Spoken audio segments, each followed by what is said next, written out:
Pour les 5 ans de sa création, Firefox a décidé d'inviter ses utilisateurs français pour une grosse soirée dans les locaux de la région Île-de-France à Paris. Les invitations sont parties en quelques minutes, alors si vous avez loupé la soirée ou que vous voulez savoir comment Firefox a réussi en 5 ans à être le navigateur le plus utilisé, regardez ce reportage concocté par l'équipe de Troisième Gauche.tv. Je suis super contente d'être ici. Enfin, la soirée est super réussie, super ambiance, la présentation très claire et marrante, vraiment dans l'esprit. Et le buffet incroyable, bonne ambiance, vraiment convivial dans l'esprit de Mozilla. Je suis venue en tant que fan et je suis pas déçue. L'endroit est très grand, il y a beaucoup de monde mais bon, fallait s'y attendre, c'est Firefox, c'est pas un petit navigateur.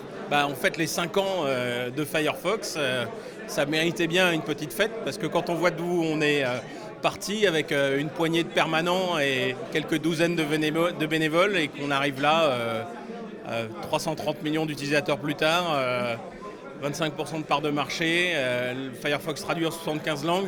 Je crois que ça valait le coup de s'arrêter une soirée, et boire un coup, partager cet enthousiasme avec la communauté. The team and the group around the world who created Firefox made something that people really wanted. And they let everyone around the world, put a little bit of themselves into it. So 75 languages, thousands of people working on it all together, and it's what people wanted to use. The community in Paris is very, very strong. So many people in France and in Paris in particular have contributed to Firefox over the years. Tristan and Peter, who, like I said, have done great work. And all the people here are in some way part of the community, so it was good to have a party to celebrate. Comment t'expliques cet engouement pour ce logiciel? C'est tout simplement un logiciel qui fonctionne bien. Il y a 5 ans, il y avait que IE. La concurrence n'était pas vraiment loyale, donc Firefox a bien appuyé dessus et on a un logiciel qui fonctionne, qui est riche en plugins, qui est agréable à utiliser. Donc c'est logique que, à mon sens, le meilleur logiciel ait le plus d'engouement de la part des utilisateurs. C'est-à-dire que Firefox, on peut modifier tout ce qu'on veut dessus, on peut changer, s'il y a quelque chose qui ne nous convient pas, on le modifie. C'est open source, c'est libre, c'est très agréable. Dernièrement, il y a Google qui a porté en bêta Chrome sur Mac, qui est très véloce. Qui est open source aussi, qui est basé sur WebKit, donc un peu plus rapide dans le chargement de certaines pages.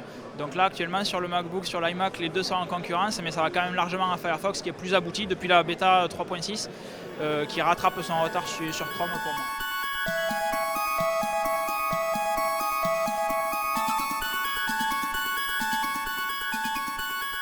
Internet prend une place croissante dans nos vies et si on a un mauvais navigateur, on aura un mauvais Internet.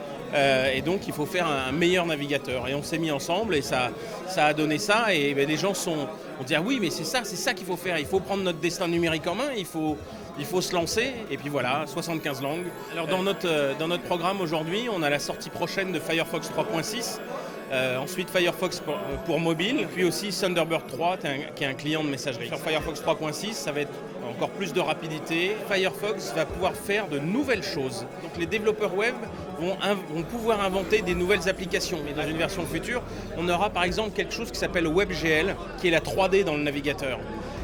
Et ça c'est formidable parce que ça n'a jamais été possible de façon rapide auparavant. Et ça va nous permettre de faire des applications web qui vont tirer parti de ces navigateurs modernes. L'avenir c'est le libre, c'est l'Internet libre.